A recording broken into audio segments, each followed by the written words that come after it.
the commitments that we made to the people of Kenya, the implementation of the programs that we put in place to actualize our commitments. The situation was where we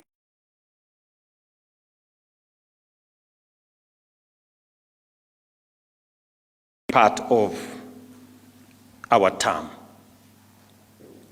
So let me begin by saying that we've had a good engagement looking at the overwhelming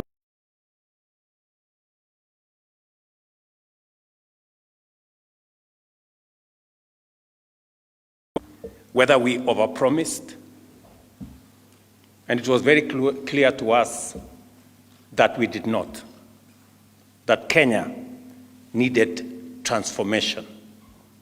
It needed something out of the ordinary. And that is what we have on offer from this administration. And let me just give you maybe 7 areas that are of concern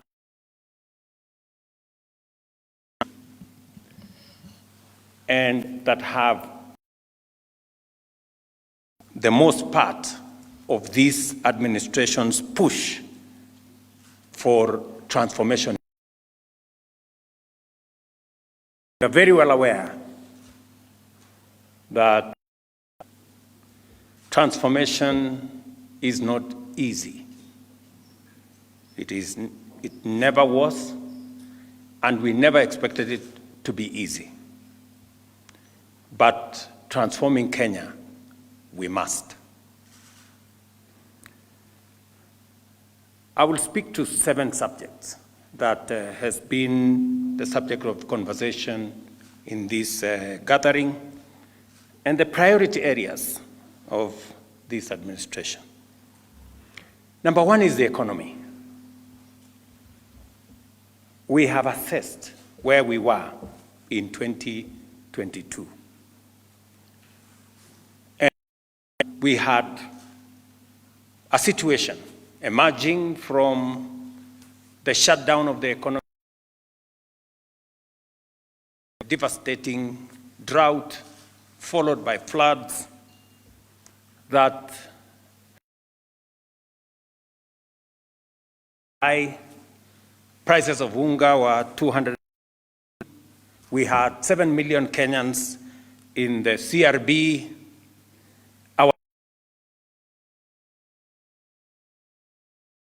Our exchange rate skyrocketed to about 165 shillings. It went to a low of $6.5 billion.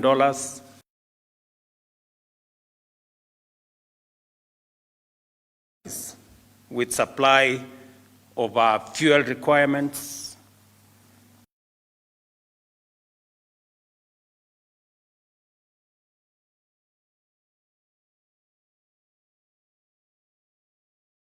And treasury bills were trading at around 16%.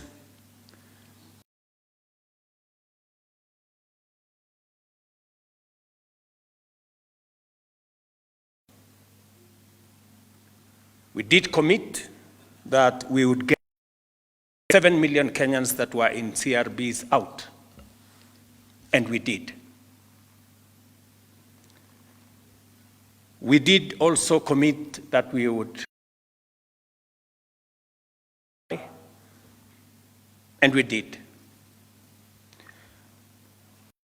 The situation today, I have told you what the situation was. The situation today, because of the interventions that we have carried out, to 3.8. Our currency exchange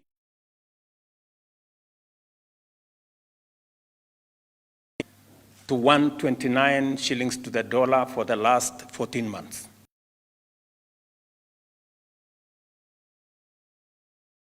Which were at 6.14 I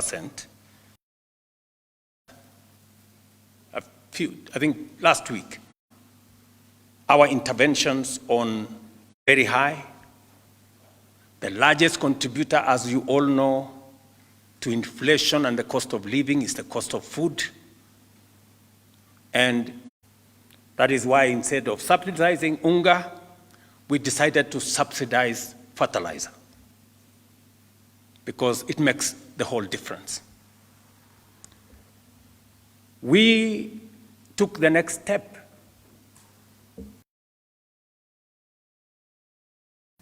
Because the agricultural space didn't have any accurate data on any matter.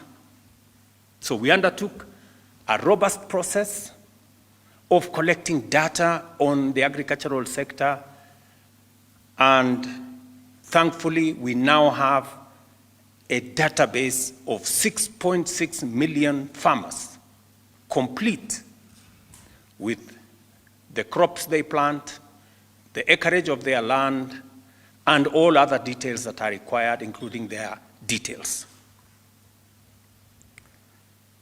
The third issue is, apart from collecting data, we digitized the whole agricultural value chain to assist us eliminate fraud and corruption and theft that was prevalent, so that it undermined corruption, theft, and fraud government programs, even the subsidy program, even the fertilizer program.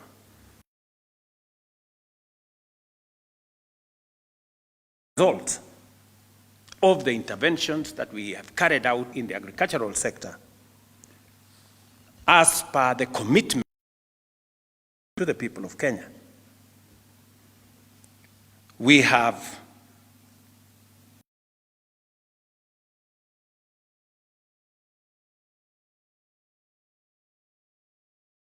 reformed the coffee sector. The coffee sector had been taken advantage and actually taken hostage by cartels and interests.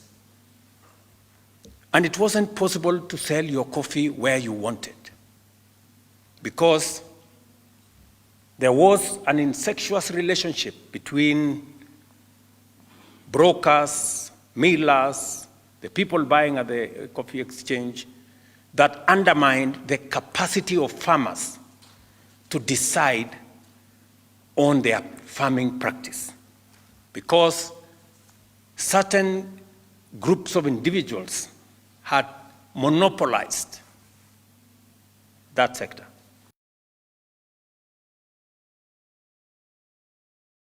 They were also millers, they were also brokers who bought coffee at the coffee exchange.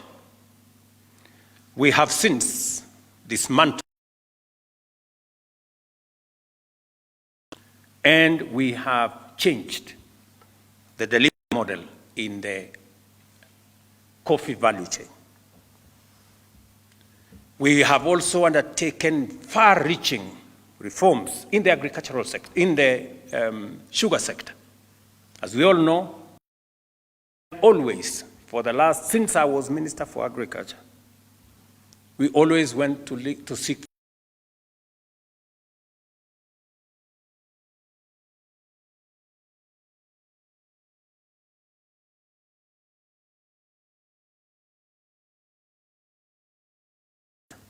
This is a commitment we made.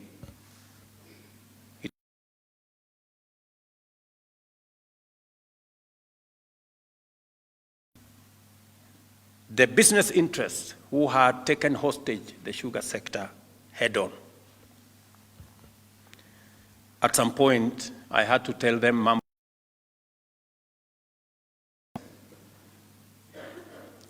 it was just an exercise in the of reforming the sugar sector. We have since reformed the sugar sector. We have brought in the private sector to work with us, and we have stopped the tradition that existed for 20 years, where government always came in to pay farmers for sugarcane that was never supplied to government, or to pay workers that did not work for government. So, what is then the new situation? The new situation is that the interventions that we have made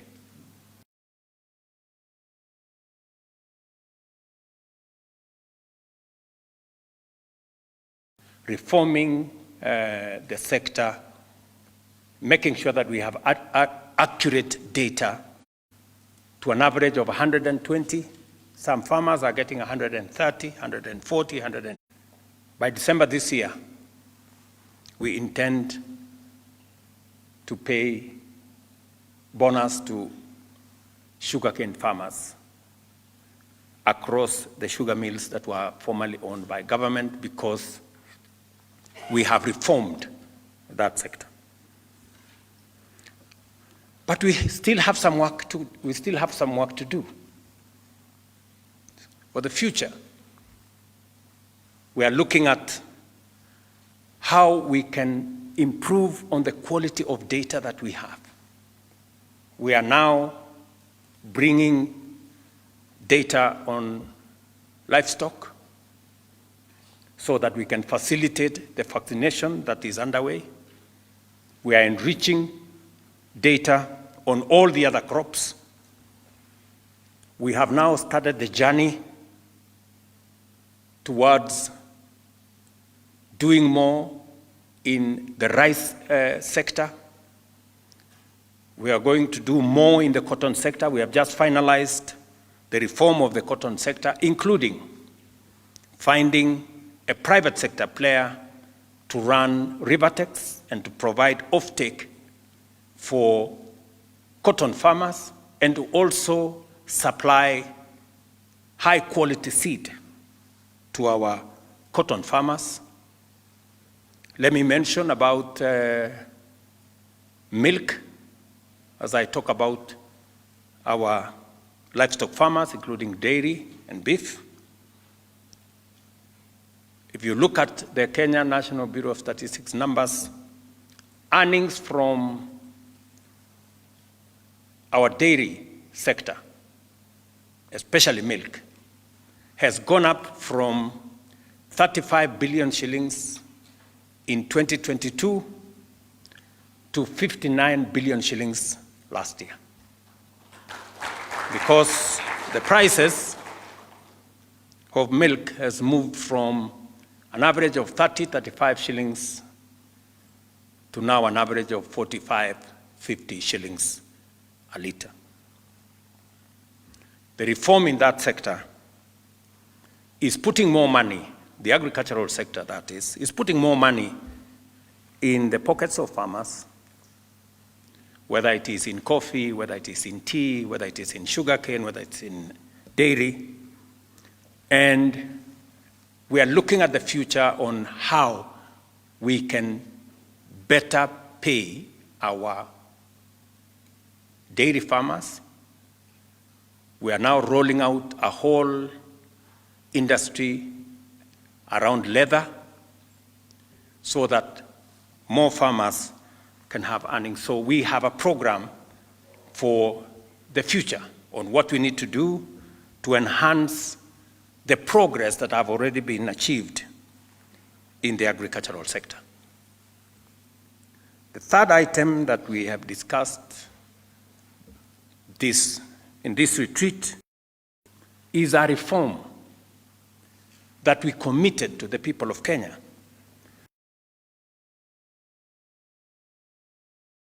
Far-reaching, transformational reforms in the education confronted us. We had a chronic teacher shortage problem that was known to everybody. We had some measure of misunderstanding on the competence-based curriculum. And we had crippling debts facing and institutions of higher learning. Many of you know that many universities were paying half salary to their lecturers. Migosi here will tell you that many universities had debts in the region of all our universities had debts in the region of 120 billion shillings. Many of them could hardly pay as you earn. They could not pay NSSF dues. They could not pay all the dues that were government. They could not pay their suppliers. And in fact, 23 universities were technically bankrupt. That was the situation we had. And it was beginning to affect the quality of our education, because without teachers, with confusion, with debt, and not enough resources provided to teach our children, naturally, education was beginning to suffer. And so we took up that challenge as was presented to us by the people of Kenya, and we made commitments. We made a commitment that we were going to hire 116,000 teachers to close the gap of teaching. So far, by January next year, we will have hired 100,000. Already 76,000 have been hired. And we are focused on making sure that a majority of these teachers go to schools that today have fewer teachers. You may want to know this, that we have an education system that is very unequal. We have schools that have 2, 3 teachers. We have schools that don't have a laboratory. We have schools that there are no adequate classrooms. And so it was necessary for us to intervene. So we've hired more teachers. We've built 23,000 new classrooms, 16,000 by the national government, 7,000 with our partners under CDF.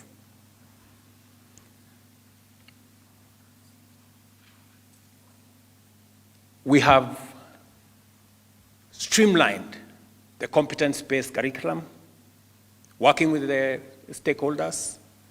We went out to listen to Kenyans on how they wanted this to be, and we have now completed, and now it is no longer competence-based curriculum, it is now competence-based education and training. We have since changed the funding model. Rather than focusing on the university, we are now focusing on the student. So now we have a student-centered funding model that makes sure that every child in Kenya is treated fairly. And those who come from backgrounds that cannot support their education, they get affirmative action. And that is why we have students from poor families today under the new funding model who will get up to 90% government scholarship, so that no child in Kenya is left behind.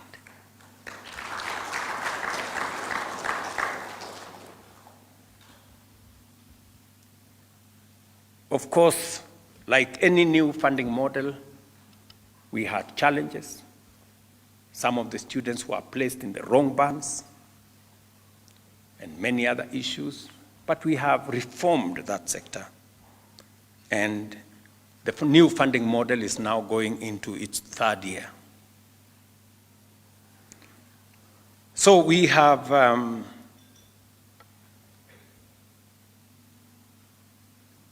Because of the new funding model, we now have adequate resources going to our universities. Ask any vice chancellor. The old funding model almost destroyed our universities. Today, our universities are on sound footing. I had an occasion to go to Cooperative University, and I asked the Vice Chancellor directly, and he gave me a report that he could now pay his staff, lecturers and staff on time, in full. He could now pay his suppliers. He could pay government taxes. And he just asked me to continuously look at making sure that the means testing instrument was accurate, so that we place students in the right bands. What do we intend to do going into the future on education? Number one, we still have schools that have no laboratories. And some of our students engage with the Bunsen burner for the first time during exams. So we're going to build 1,600 new laboratories, especially in rural schools and schools that do not have a laboratory today. Waziri, when is that exercise beginning? July. That is in the next few weeks. Number two, as I said, we're going to hire another 24,000 teachers. The money is in the budget this year. By January, they will be in class. And next year, we will hire the balance of the teachers so that we get to the 116,000 that we committed ourselves to the people of Kenya. And then we will also not just close the gaps on infrastructure or teacher numbers. We will also streamline and enrich the means testing instrument so that we make sure that every child is placed in the right band so that we don't disadvantage any child in Kenya. And then we will engage with the stakeholders going into the future to test the efficacy of the programs that we have worked on.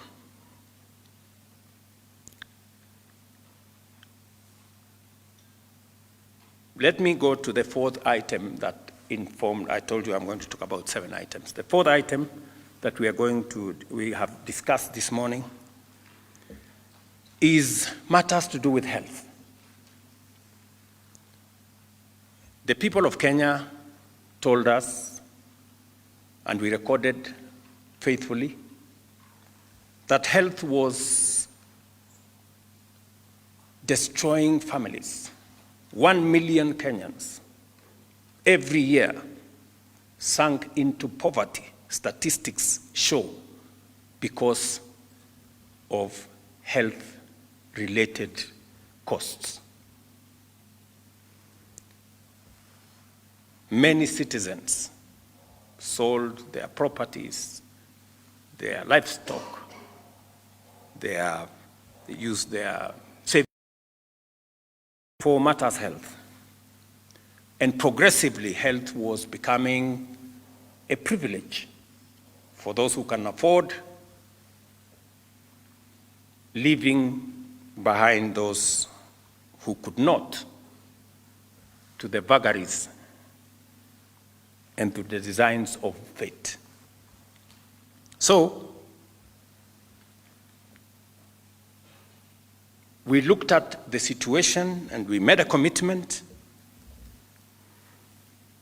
And we all know that every person has in their phone WhatsApp groups formed to look for money to pay for hospital bills for a brother here, a relative there, a friend in another place, a stranger in another place. Members of parliament, leaders, MCAs, and everybody else in between can testify to this. So, what did we do? Before I talked about what did we do, the situation was that, we're doing Harambes left, right, and center. NHIF had accumulated a debt of 32 billion shillings, owing so many facilities, and that debt was growing by 1 billion shillings every year. So it wasn't getting better, it was getting worse. And it was just a matter of time before NHIF would finally collapse. So we decided that this universal health coverage that successive administrations have been trying to implement, it was there, you all remember, in the NAC manifesto. It was there subsequently in the NASA manifesto. It was there in our Jubilee manifesto. It was there in the Azimio manifesto. We had it in the Kenya Kwanza manifesto. And we all agreed that it was something that needed to be done. And somebody needed to do it. And some administration needed to actualize it. After many failed attempts, we looked at it candidly and we said, we must provide a very firm foundation, a solid legal foundation, because it was a very heavy responsibility. So we had stakeholder engagements before the elections, we had stakeholder engagements after the election, and we finally came to the conclusion that it was not possible to reform the NHIF because it was fatally broken. And we decided that we needed to have a new health framework. So over the last 2 years and a bit, we passed 4 pieces of legislation to underpin our universal health coverage for the people of Kenya. We repealed the NHIF Act. We have rolled out primary health care fund, social health care insurance fund, the chronic illness, the chronic and critical illness fund, and the whole SHA program that now underwrites our health requirements. What does this new framework present? How is this new framework? What are the characteristics of the new framework? Number one, we have democratized and brought equity and burden sharing in the contributions towards health. In the past, it was just contributions by the people who have pay slips and jobs. Now we have made it possible for all Kenyans to contribute. We have also made it equitable. In the past, poor people contributed 10%. minimum 500 shillings to social insurance.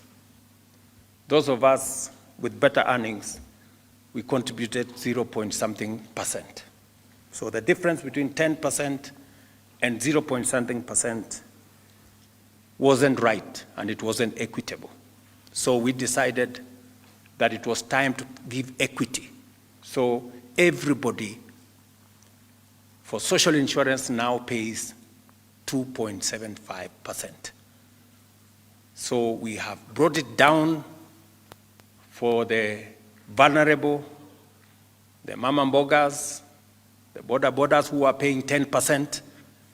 Now they are paying a quarter of what they were paying, 2.75%, and provided equity for all of us.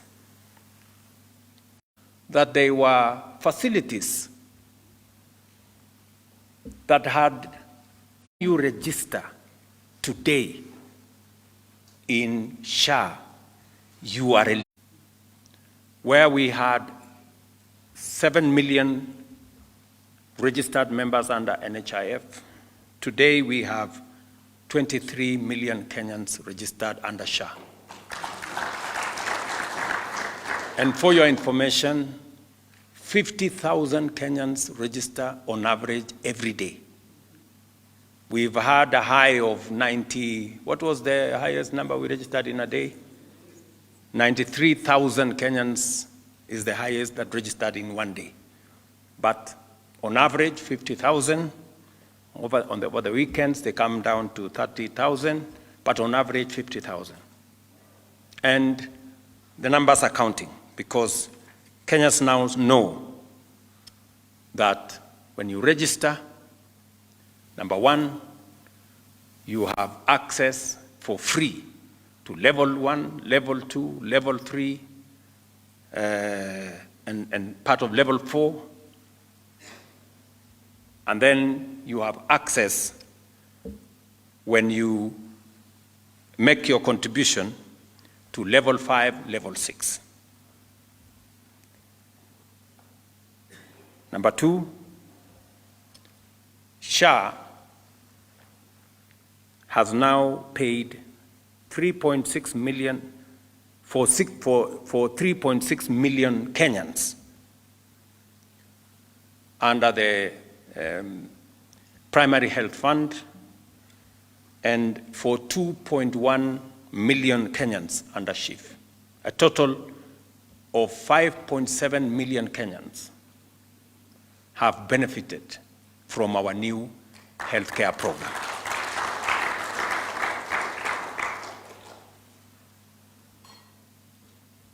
We have paid to facilities, faith-based, private, public,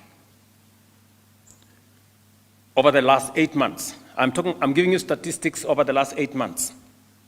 In 8 months, SHA has treated 5.7 million Kenyans, and we have paid 49.2 billion Kenya shillings. 6.2 billion was paid last week.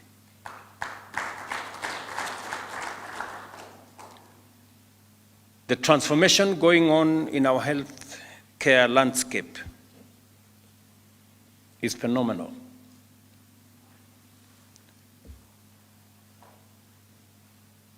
We believe that by the end of this, by the 1-year anniversary of SHA, we will have paid 3 times more than NHIF could pay in 1 year. That is the kind of transformation we are talking about. Already, at 49 billion shillings, NHIF used to pay an average of between 20 billion and 25 billion a year. In 8 months, we have almost doubled what NHIF used to pay in a whole year. That is what transformation looks like, in my opinion. What are we planning to do going into the future? We intend to get every Kenyan and their dependents registered in SHA. We are rolling out a national campaign to make sure that every Kenyan understands that it is necessary for them to be registered, because it gives us the opportunity, government at both levels, it gives us the opportunity to plan for our health. It gives us the opportunity to know how many people are in which facility, so that we can provide the right number of staff, the correct number of equipment, and also the adequate number of medical commodities, including drugs. So we are going to carry out a robust campaign as number one. Number two, working with counties, we are now rolling out equipment, provision of equipment under different frameworks, one for fee-for-service, another one we are going to pay over time, and other services are going to be purchased outright. We have now an agreement with suppliers between the counties, the national government, and the suppliers for delivery of equipment to make this service that we now have the resources to pay for available. And number two, we are completing the reform around KEMSA. We have worked with our county governments, and we have secured their concurrence that going into the future, drugs will not be supplied to stores in county headquarters. Drugs will leave KEMSA and go direct to facilities. We have also agreed with them that as facilities, as SHA is paying for treatment, the component of payment that is as a result of drugs will be paid direct to KEMSA, to make sure that drugs do not run out in facilities because they have not been paid for. And I must commend county governments for their immense contribution to this program, because this is a program we share with them.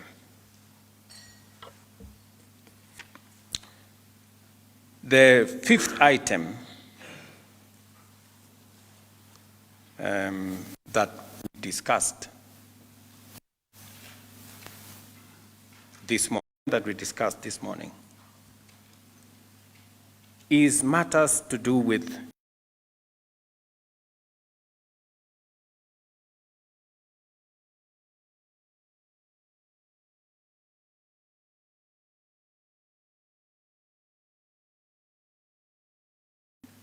from about just under 300 and collecting between 700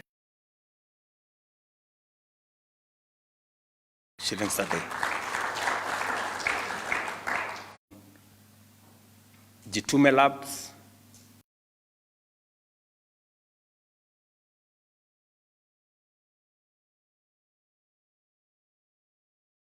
from delivering, but still don't want to pay on e-citizen because they have things to hide. There are some institutions that have taken us to court. We will be engaging with our primary and secondary school heads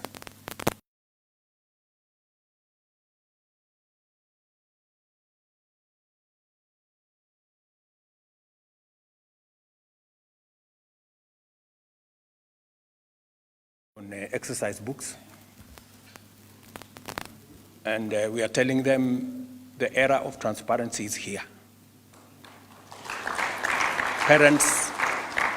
Parents should insist on paying on e-citizen so that And I want to thank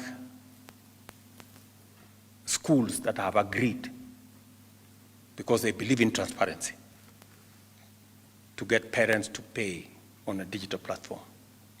And many other institutions that are still out there. We will go after all of them so that is our exercise for the future. We also need to complete the construction of the 1,450 ICT hubs. We are not doing very well there. We are at about 200 and something. So we will be engaging our members of parliament because they are our partners.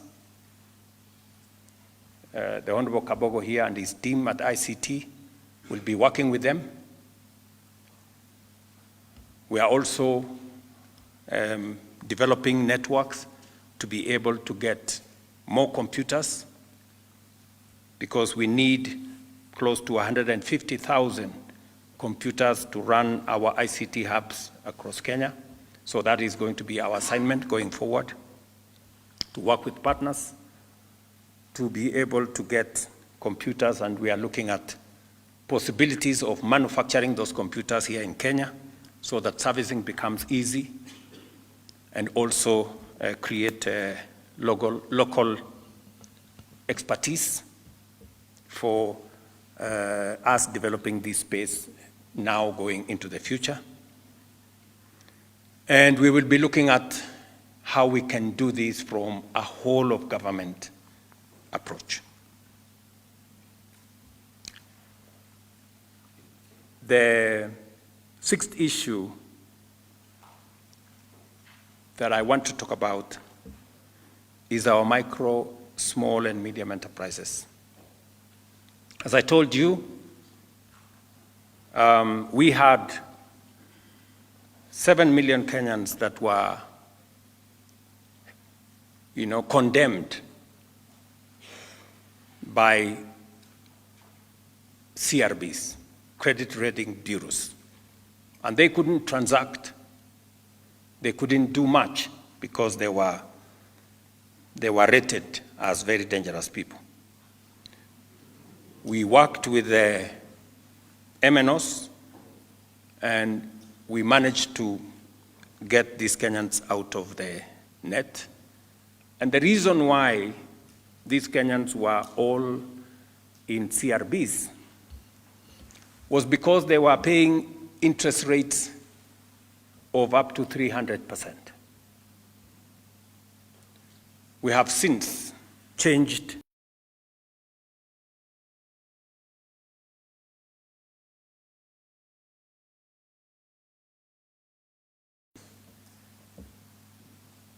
to borrowers at 8% per year, down from 300% to 8% per year. We have lent 65 framework. And we have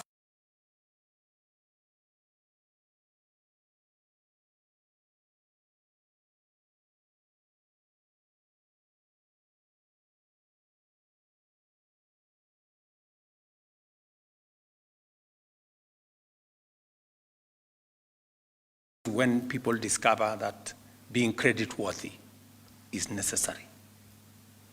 And as a result, we are now transitioning 1.6 million of these borrowers. Now they can be lent to by banks because they have established a credit history that is credible.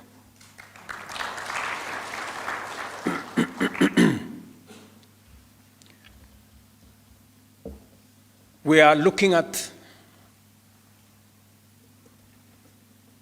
some of the graduates of Hustler Fund. Today, we have a new product called the Bridge Loan, where those who have established a good credit rating can now borrow up to 150,000 shillings without any security of whatever nature, just on account of the.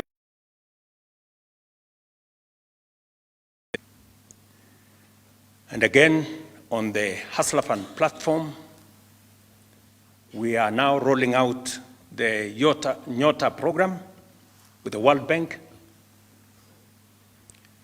where the intention, and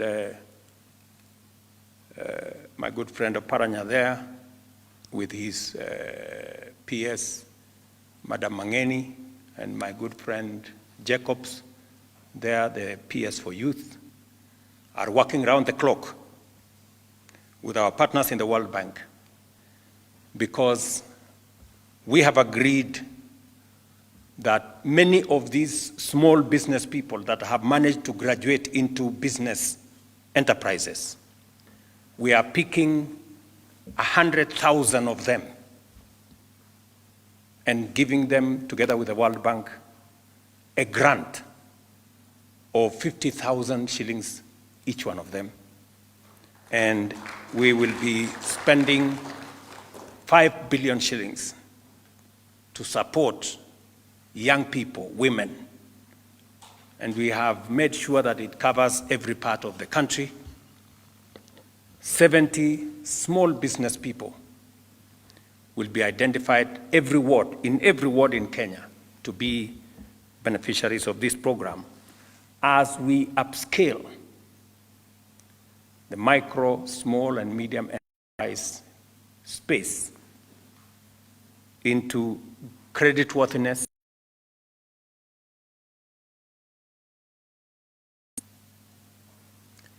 And finally, what we discussed this morning and afternoon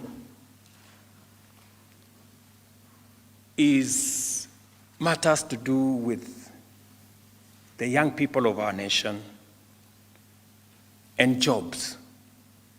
We all agree as a nation that creating jobs or unemployment is a problem that we must solve. We have discussed unemployment for many years. Every election cycle, we are talking about unemployment. But we all know that jobs cannot happen.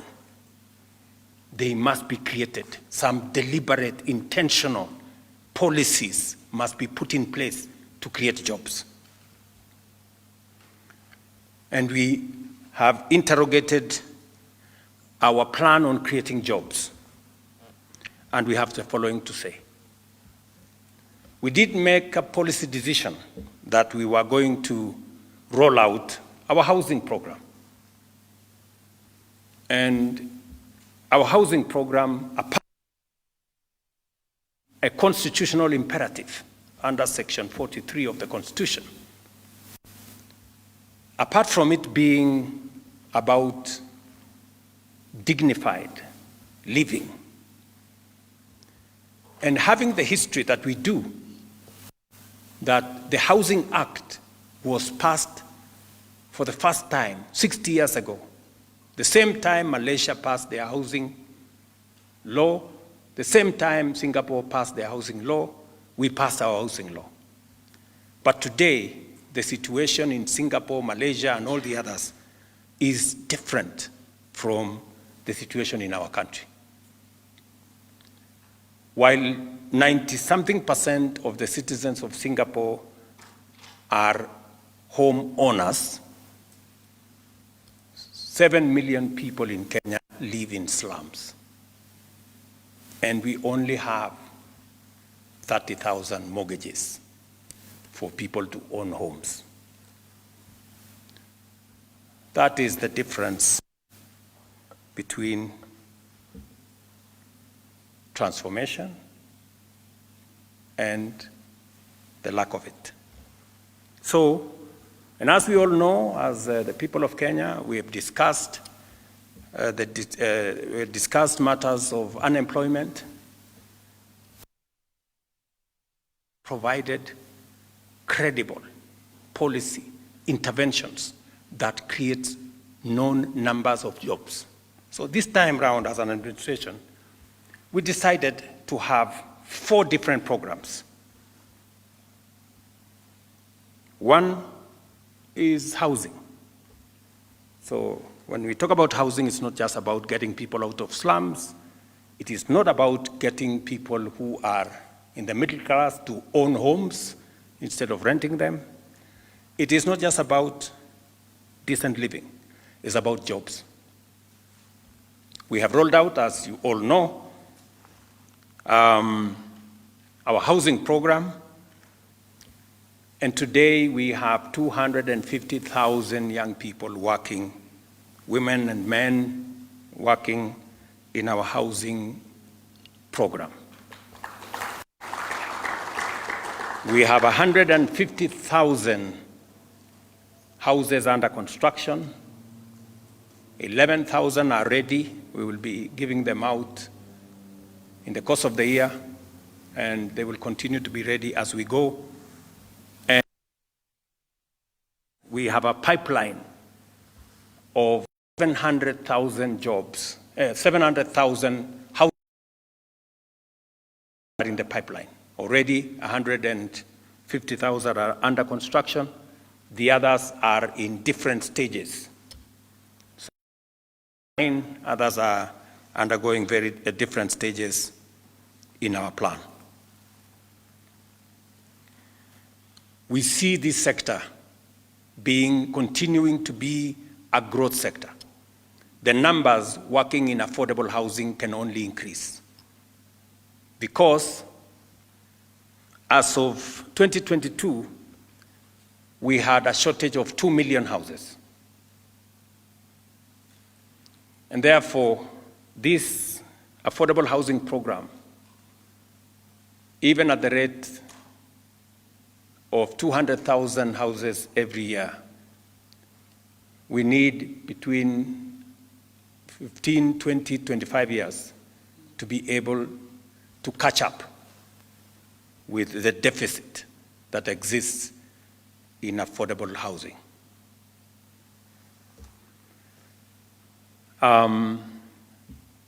So we will continue to see new jobs in the affordable housing space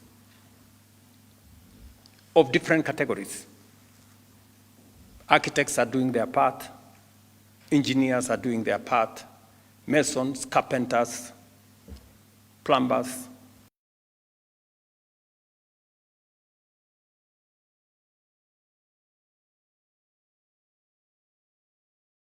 Intention that we will get more Kenyans to own homes and to own a piece of what is Kenya, and that from our slums and create decent livelihoods.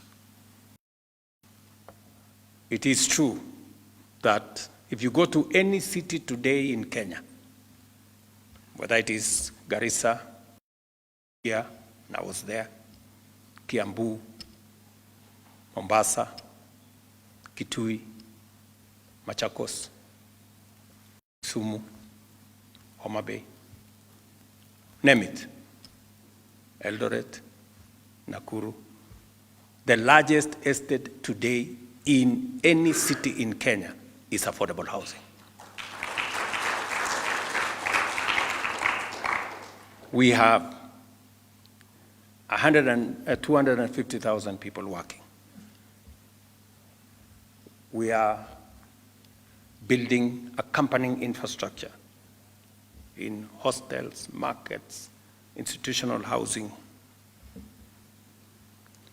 Affordable housing is changing the landscape of Kenya in a very dramatic and significant way.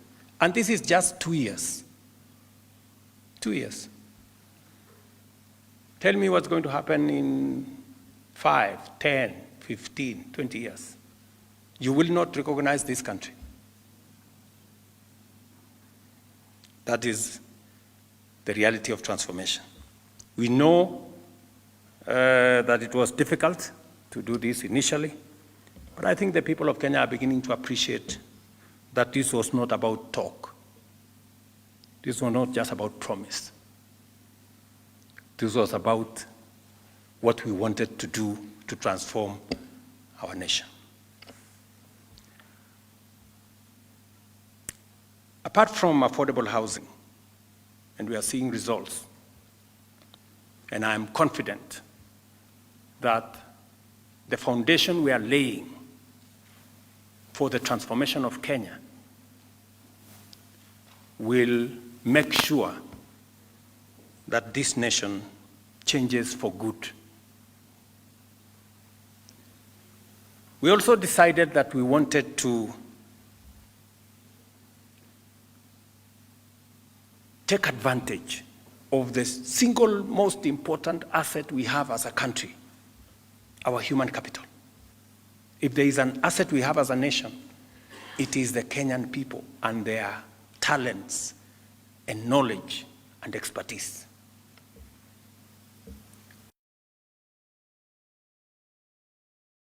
Human capital we have from this continent.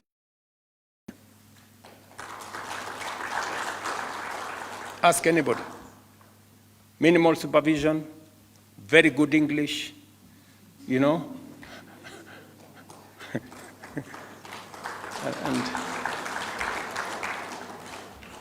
And that is the comment that comes from everywhere, from every employer, anywhere in the world.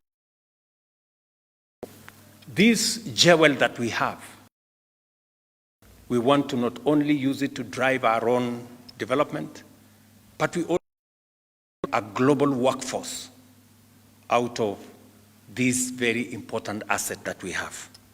And therefore, we provided pathways and avenues for Kenyans, not just to work at home, but to work as a global professional workforce. And we made a deliberate intervention. So what did we do? What was the situation? The situation then was we had agents, about 1,000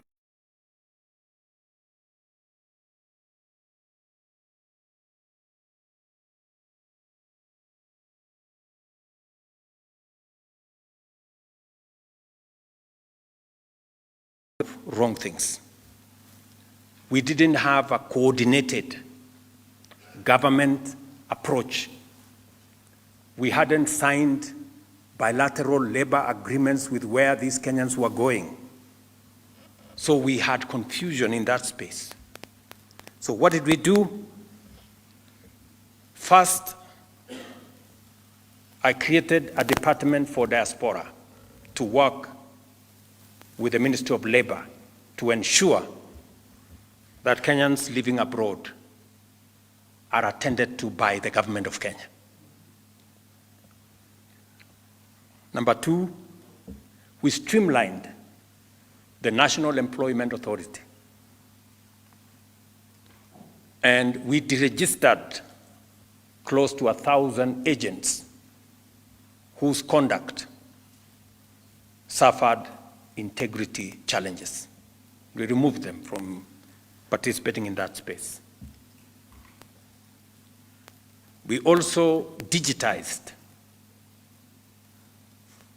the space on labor mobility and demanded that all the jobs that are available to Kenyans be put on a portal where government can see and those seeking opportunities can see.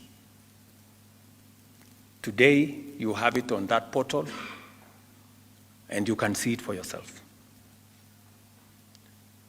We also decided that we are going to support the Kenyans who want to go abroad. If they don't have money for a passport or a ticket, we're going to support them.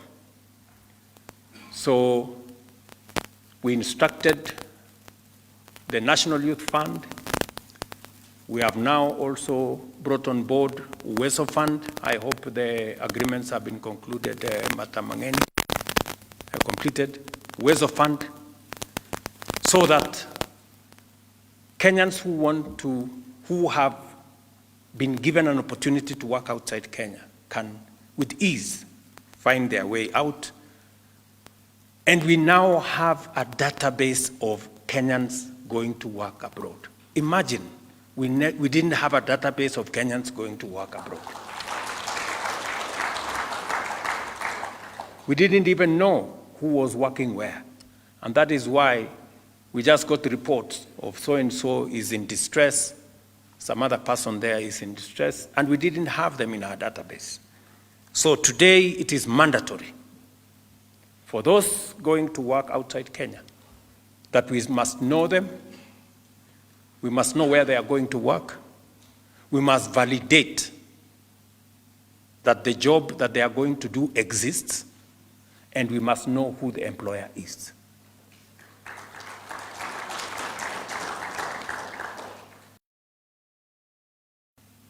So, as a result,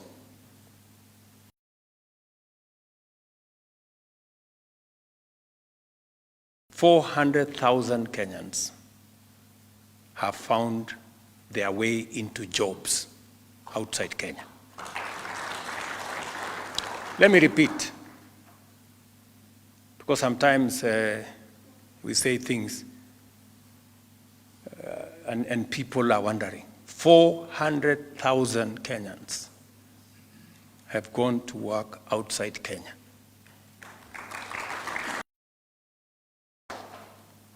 And they are contributing to our development. They are sending money to Kenya. In fact, in the supplementary budget, we have added 100 million shillings. I hope, Kipto, we did that. Mbadi, did you sign it off? Yes. Mbadi has, in this supplementary budget, just for the next 1 month, we have provided 100 million shillings to youth fund to facilitate people who want to go and work outside Kenya.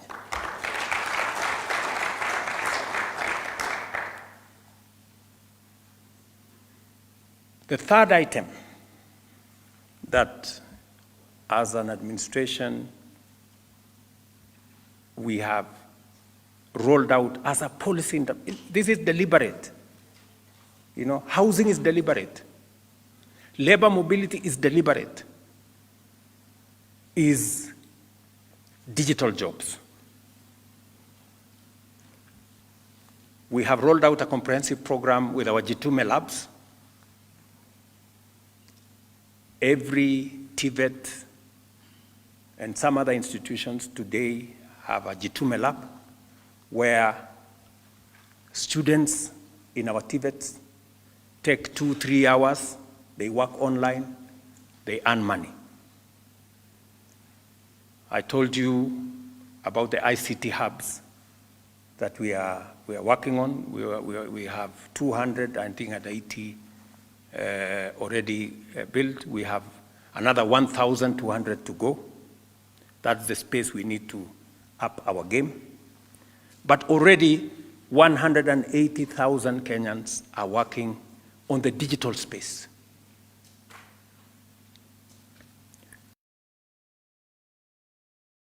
Speak to it. You know, remittance come from Kenyans working abroad and Kenyans working on the digital platform. $1 billion in the last 2 years.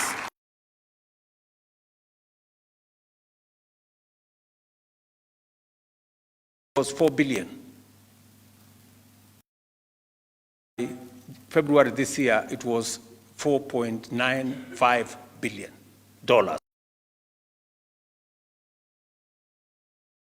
Remittance.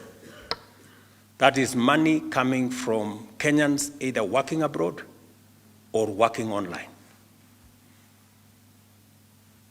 So, again, deliberate.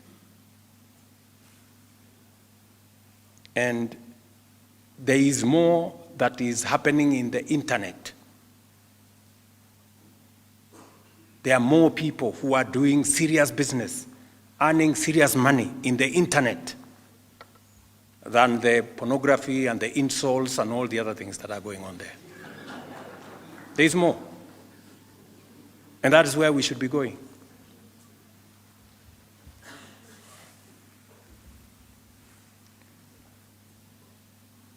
And we are looking at other interventions. We have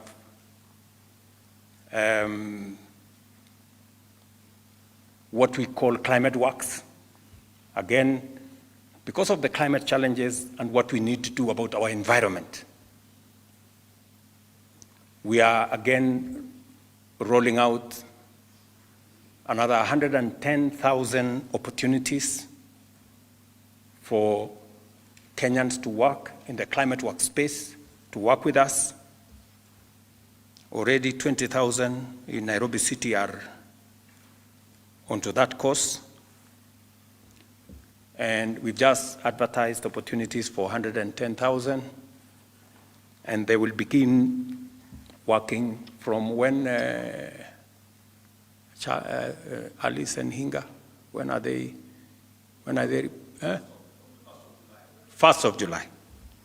So from 1st of July, we will have another 110,000 young people coming to work in the climate works space. And we're looking at what we can also do in the space around value addition and agro-processing. And so going into the future, we will want to improve. What are we going to do going into the future around the job creation program? We will step up our housing program. We will also expand the number of bilateral labor agreements. The Honorable Musalia Mudavadi here is leading our team in bilateral labor agreements with more countries to give us more opportunities for Kenyans to work.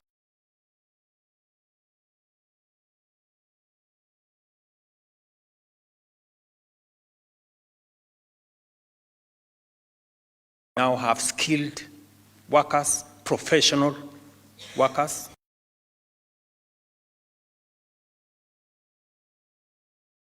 Renegotiate some of the bilateral labor agreements and ensure that professional cadres. We are also working on making sure that more Kenyans can speak more than one language.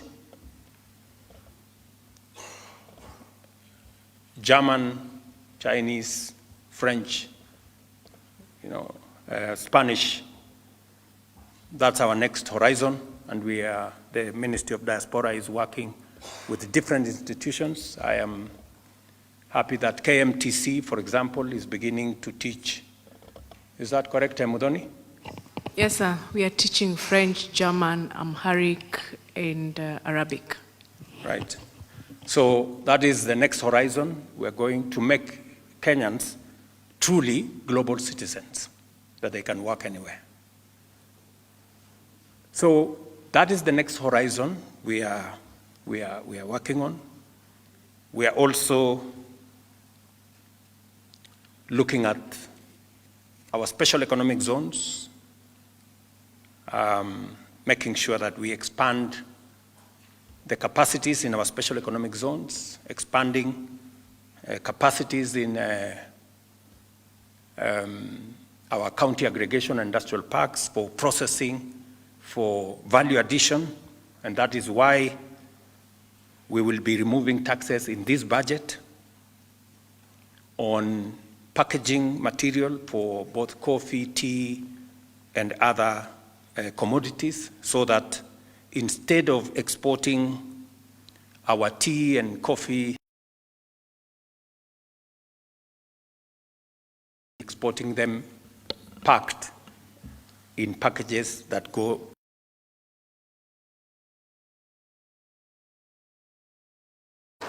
that we are working on. We are also looking at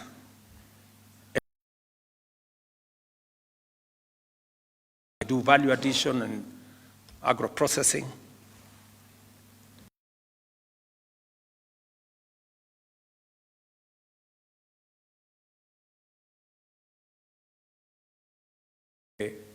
economic partnership agreement we signed with the 26 countries or 27 countries in the EU came into 4 billion people market. That with the broader goodwill of ideas and synergies created, the momentum for the delivery of the transformation of Kenya.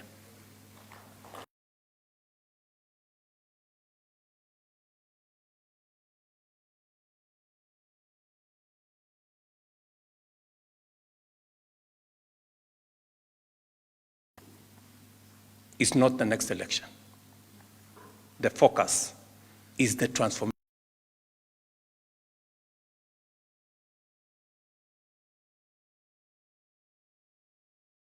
And putting a firm